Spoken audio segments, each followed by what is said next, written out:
I wanted to show a quick video on how to make cheese since everybody wanted to know and y'all think it's super time consuming. It's really not. You can make it in less than 20 minutes.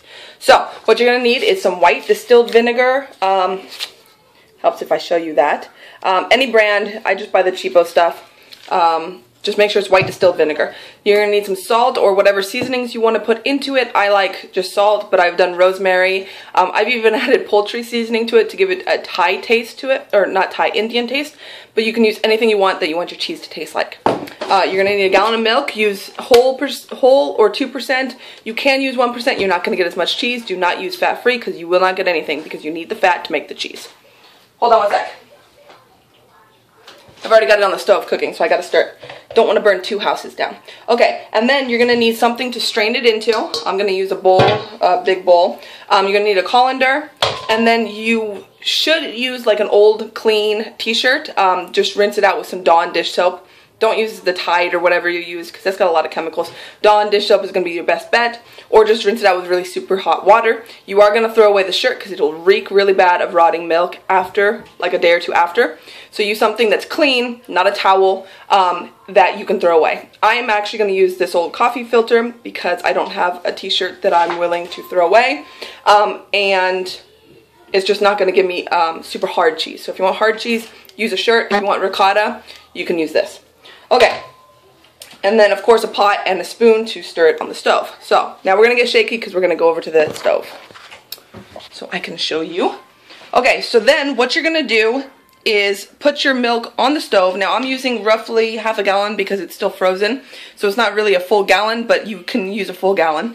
And if you notice how bubbly it is and it's kind of got like a velvety look to the top of it, that's what you want, and that means it's ready. So you want to heat it on medium-high heat until it gets to about 130 degrees, but if you don't have anything to temperature, you don't have a thing to do the temperature, thermometer, then just do it until it looks velvety. So let me grab the vinegar.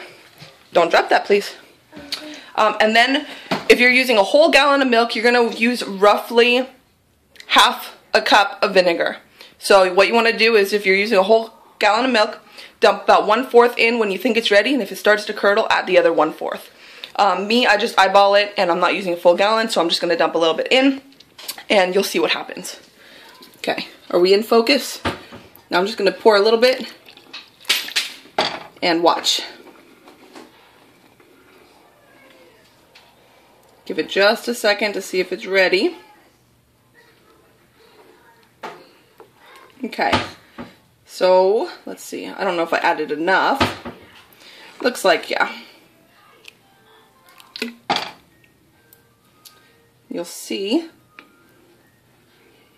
And it'll go super fast all of a sudden. It'll be like, it's there, not there, and then all of a sudden it's there. So you just want to stir it up. There we go. I really hope this is in focus. I can't see. So see? There you go. You literally just made cheese. But I'm going to show you how to do the rest of it.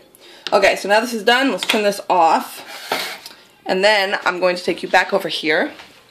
Baby, what are you doing? Okay. Mommy. What, baby? I want Caillou. You want to watch Caillou? Yeah. You want me to put you down? Mm-mm. Well, how are you going to watch Caillou? I don't know either. Say hi, Lucia. Hi. See, maybe Grandma Shannon's in there. Yeah, we'll see if they'll show Shannon. Okay, so now what we're going to do is, where'd you put the thingy? Oh, right here. Okay, now we're just going to strain it through here, and then I'll show you the next step. Lucia! Mommy, what is that? It's a coffee filter. Coffee filter? Yes, ma'am. Let me get a bucket here. We're just going to use this. Bucket. Okay, so basically all you do is if you have the cheesecloth, strain it through the cheesecloth, make sure to save the liquid. I will tell you about that in a minute, but since I don't have that, I'm just going to strain it through here. Ow, it's hot. It's not funny, it's burning me. Oh. See, it's not funny. It's sad.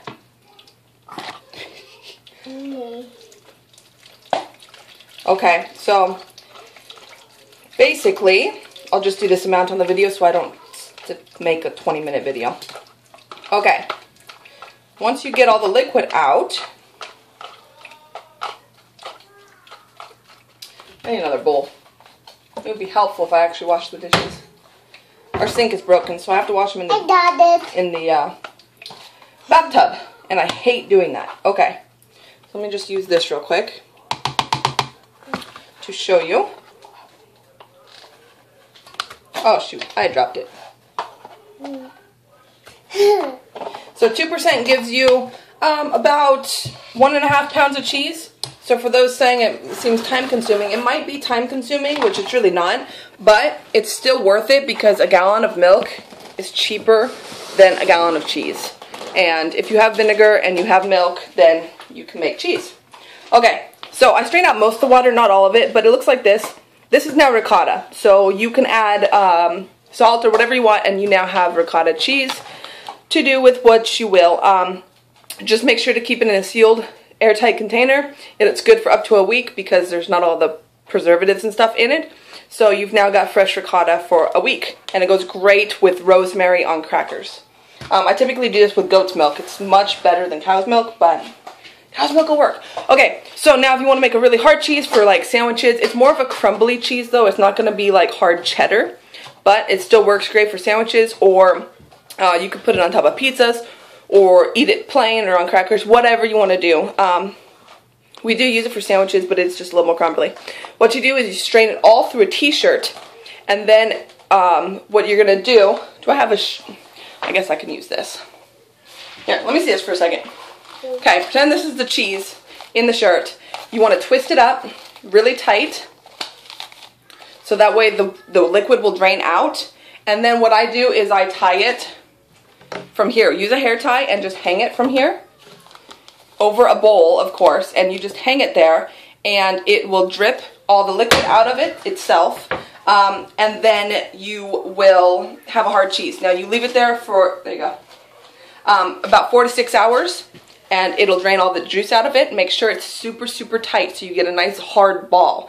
The tighter it is, the more liquid's going to come out, the harder it's going to get. So that's how you make a hard cheese. Now remember, while it's in the t-shirt, before you twist it up, add your salt and your flavors, because once it's hard, you can't add them. So add the flavors and then twist it up and hang it. That's how you make a hard cheese. And that's how you make ricotta. Now if you want to make a Swiss cheese, when you have the ricotta like this, add your seasonings and all that junk, and put it in the microwave for 30 seconds. Take it out, stir it up, drain out the liquid, another 30 seconds, stir it up, drain the liquid. The more you stir and drain the liquid, the silkier it's going to get, and you're going to make mozzarella cheese.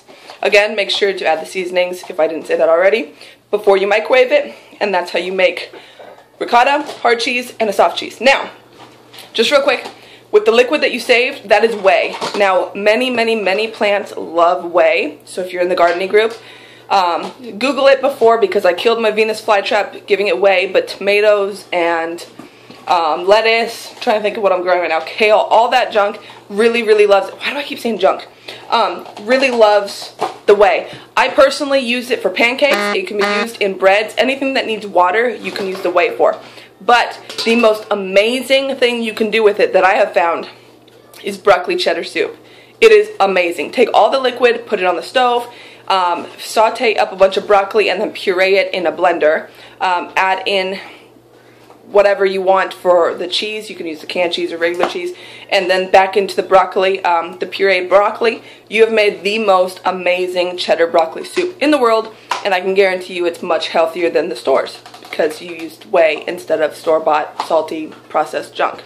So that is how to make 3 kinds of cheese plus broccoli cheddar soup. Use the whey. It's so healthy and it's so good for you. Probably would be healthier if you had fresh milk, but still amazing.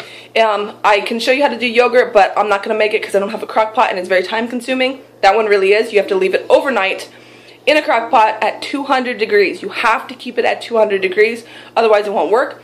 But it tastes amazing, fresh. I add coffee creamer to it and it is amazing. Look it up on YouTube, or I'll post the link of the one that I always use and make it yourself. super fun, and your kids get to learn where their food comes from. So I can help you make other fun things. If you would like to host a Jamboree party, it is free to host. I would love it if you would, because all my donations are 100% of my commission is going to help the man who was killed on Ben Howard Road the other day when the tree fell on his car. So 100% of all my commission is going to his funeral and whatever his fiance and daughter need. So be sure to check that out. If you want any more recipes, let me know, and feel free to subscribe to my YouTube channel, which is where I'm posting this, because I'm always posting kids crafts and kids boxes and Jamboree stuff, and then recipes, everything. I would love if you subscribed. And any questions, let me know. Thanks.